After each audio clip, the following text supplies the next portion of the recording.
Hey, it's me, Destin. So to fly slow is one of the more difficult things to do because you don't have as much airflow over your control surfaces. To fly at 0 air velocity is the hardest thing to do of all. Over the past weekend, I've been making observations of hummingbird flight in my backyard. So let's look at my observations, and then we'll come back and we'll look at the science of how hummingbirds fly. You're getting smarter every day.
So what does olive oil and lasers have in common?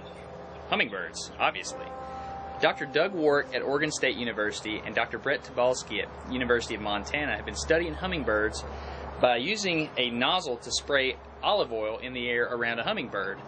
And then they'll take a laser and then they'll slice sections of the air where the olive oil is to measure the flow field. Basically, it's called digital particle image velocimetry. What you do is you get a picture of an oil droplet, you wait some finite amount of time later, and then you get another picture of an oil droplet. That gives you a two-dimensional visualization of the flow field around a hummingbird, which is awesome. So, what you can do is you can use this information to calculate exactly what the hummingbird is doing to stay aloft. In these pictures you can see here, you can see vortices underneath the wing. Using this technique, they discovered that about 70% of the hummingbird's lift comes from the forestroke, and about 30% comes from the backstroke. It's not 50-50 like I used to think it was. Another thing I observed is when a hummingbird would come into the feeder, right before he'd get there, he would make this tail flick. I didn't know what that was, so I called Dr. Warwick and asked him. Right now, Dr. Warwick and his team of biomechanists don't really know what this tail flick means. They're not sure if he's changing the airflow around his body, or if he's changing his center of gravity under his wings so that he can make a maneuver that way. What they are doing, however, is making a 6 degree of freedom model so that they can study this further. If you want to learn more about it, check out the links in the video description. So a lot of you have been asking about what kind of camera I've been using. It's a Phantom made by Vision Research. If you want more info on it, go to the description. I'll put a link there for you so you can go to the website. Other than that, click the bird feeder here and you can subscribe.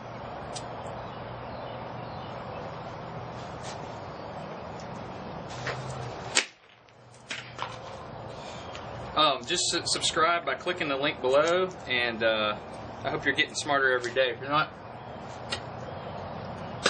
that's some good stuff. Oh.